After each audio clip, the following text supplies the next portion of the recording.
La voile est devenue depuis quelques années le terrain de jeu des assureurs, et ce pour plusieurs raisons. Je pense qu'il y a deux raisons principales. La première, c'est un sport qui a effectivement des valeurs qui sont assez proches des nôtres dans l'ensemble, avec des valeurs de solidarité. Il y a une vraie dynamique d'équipe dans la voile. Et puis c'est un projet qu'on construit ensemble avec le skipper. Donc ça c'est important, il y a vraiment une notion de partenariat et d'accompagnement. L'accompagnement, c'est le rôle principal de l'assureur. Le projet Skipper Massif qui lui s'affiche effectivement comme étant également une image de communication du groupe qui va bien avec nos valeurs. De solidarité avec les marins, de visibilité avec un sport qui est propre, qui est complètement, je dirais, orienté développement durable. Donc toutes ces valeurs nous vont bien. Pour les organisateurs de compétition, cette présence est même naturelle. Je pense que le premier élément, c'est déjà la découverte. Les sociétés, les compagnies qui ont la culture et la connaissance du risque. Notre sport est un des sports où il faut maîtriser le risque. Et puis la deuxième chose, c'est pour un organisateur comme nous, c'est le fait que ce sont des groupes ou des sociétés qui ont une vision à long terme. C'est-à-dire qu'elles ont bien conscience que ce genre d'activité, de partenariat doit s'inscrire dans la durée pour pouvoir avoir ça.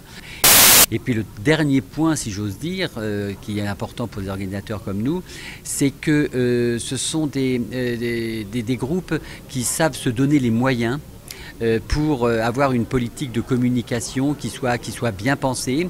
Le premier enjeu pour tous les sponsors est évidemment d'améliorer la notoriété de la marque. C'est un support de notoriété puisque le bateau il porte nos couleurs, il porte le nom de Groupama. Donc effectivement ça encourage et ça favorise une meilleure notoriété. En 1992, avant la première édition de la Transat à la mondiale, nous n'avions qu'un taux de notoriété de 2%, autant dire insignifiant. C'est d'ailleurs ce qui nous a amené à communiquer vers le grand public, vers le sport. La dernière mesure faisait état d'un taux de notoriété de 73%. Vous voyez le chemin parcouru. Au-delà de cette notoriété, des enjeux de business et de communication interne sont également pris en compte. Ce qui était important, c'est que l'ensemble des entités qui constituent ce groupe sont aujourd'hui effectivement fédérées autour de ce partenariat. Franck fait partie de la maison, d'ailleurs il se prête à l'ensemble des manifestations internes, il va très souvent dans les caisses régionales, dans les filiales, il rencontre les collaborateurs, il rencontre des clients. Il y a vraiment derrière Franck un engouement interne, il est notre ambassadeur, c'est notre champion en quelque sorte. Nous ne cachons pas qu'effectivement, nous avons un nombre de contrats à navigation de plaisance légèrement inférieur à 70 000 contrats. Si on peut effectivement développer ce secteur et que Skipper Massif aide, eh ben c'est très bien, c'est parfait, c'est un objectif également de ce projet.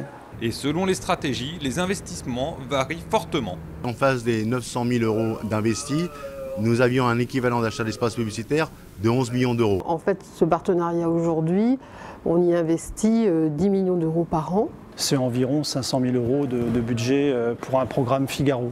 À l'instar d'autres partenariats, par exemple culturels, le sport et la voile conservent une belle place dans le monde de l'assurance.